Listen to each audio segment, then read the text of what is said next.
ಮೊದಲು ಫಸ್ಟ್ ಅಂಥ ಒಂದು ಹಿರಿಯ ಮನುಷ್ಯ ಇವತ್ತಿಗೂ ಮೊಹರಂದಾಗ ಅದಕ್ಕೆ ನಿಂತು ಕಟ್ಟಿಬದ್ಧವಾಗಿ ನಿಂತು ಸೇವಾ ಮಾಡ್ತಾನೆ 5 ದಿವಸ ಅದೇ ಫ್ರೀಯಾಗಿ.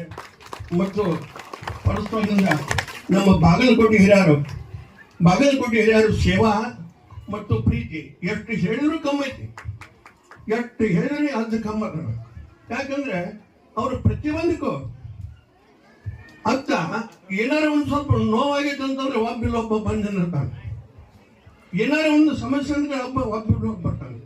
ಅದನ್ನ ಇಷ್ಟು ಬೆಳೆಸಬೇಕಾದ್ರೆ ಅದನ್ನ ಕಷ್ಟದಷ್ಟಕ್ಕೆ ಅದ್ದಿಗೆ ಎದೆ ಕೊಟ್ಟು ನಿಂತು ಧೈರ್ಯ ಕೊಟ್ಟು ಮುಂದೆ ಹೆಜ್ಜೆ ಇಡಿಸಬೇಕಾದ್ರೆ ನಮ್ಮ ಬಾಗಲಕೋಟೆ ಹಿರಿಯರು ಪರವಣ್ಣವರು ಮತ್ತು ದೇವೇಂದ್ರಪ್ಪ ರಾಠೋಡ್ ಅವರು ಮತ್ತು ಇನ್ನುಳಿದ ರವಿ ಮತ್ತು ಇನ್ನೂ 10-15 ಮಂದಿ ಅವ್ರಿಗೆ ಯಾವಾಗಲೂ ನನ್ನ ತಿಮ್ಮಣ್ಣ ಮತ್ತು ಇನ್ನೂ ಅದರ ದೇಸಾಯಿ ಹಿಂಗೆಲ್ಲರೂ ಅವರು 20-30 ವರ್ಷ ಗಂಟೆ ನನ್ನ ಮಾತು ಕಿತ್ತಾಕಿಲ್ಲ.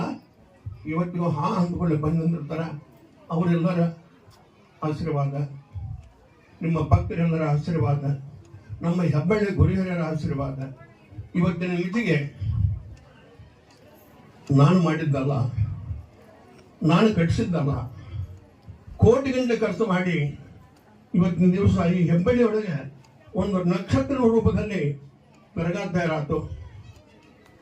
ಆ ದರ್ಗಾ ತಯಾರಾದ ಕೂಡಲೇ ನನ್ನ ಪ್ರೀತಿಯ ಒಂದು ಶಕ್ತಿ ಭಕ್ತ ಮತ್ತು ಅಷ್ಟೇ ನನ್ನ ಮಗನ ಸರಿಯಾಗಿದ್ದಂತಹ ಒಬ್ಬವ ಇಲ್ಲಕಲ್ಲ ಪ್ರಕಾಶ ದಾವ ಅಂತ ಹೇಳಿ ಅಂಥ ಒಂದು ಭಕ್ತ ಇವತ್ತಿನ ದಿವಸ ಕಳ್ಕೊಂಡಿನಿ.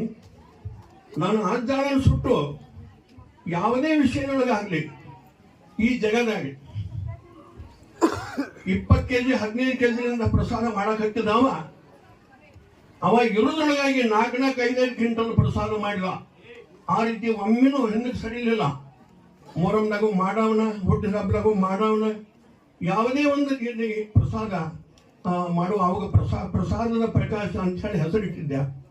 ಆದರೆ ಏನೋ ಒಂದು ವಿಧಿ ಆಟ ಅವಾಗ ಹೋದ ವರ್ಷ ಲಿಂಗದೊಳಗಾದ.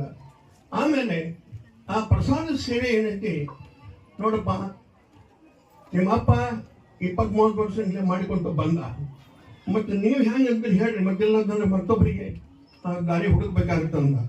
ಅಪ್ಪ ಹೆಂಗೆ ಮಾಡ್ಕೊಂತ ಬಂದಾನ, ನಮ್ಮ ಜನ್ಮರ ಮಟ್ಟ ನಾವು ನೀನು ಆಶೀರ್ವಾದ ಇತ್ತಂದ್ರೆ ನಾವು ಮಾಡಿಕೊಂಡು ಹೋಗ್ತೀವಪ್ಪ, ನಾವು ಬಿಡೋದಲ್ಲ, ನಮ್ಮ ಜನ್ಮ ಮಟ್ಟ ನಾವು ಸಾಧಿಸ್ತೀವಿ ಅಂತ ಹೇಳಿ ಇವತ್ತಿನ ಮಿತಿಗೆ ಈ ಪ್ರಸಾದ ಸೇವೆ ಮಾಡಿದಂಥ ಇಲಕಲ್ಲ ಪ್ರಕಾಶನ ಮಕ್ಕಳಾದ ಅವರು ವೇದಿಕೆ ಮೇಲೆ ಬರಬೇಕು, ಬಂದು ಈ ಅದನ್ನ ಒಂದು ಆಶೀರ್ವಾದ ತಗೊಂಡು ಹೋಗಿ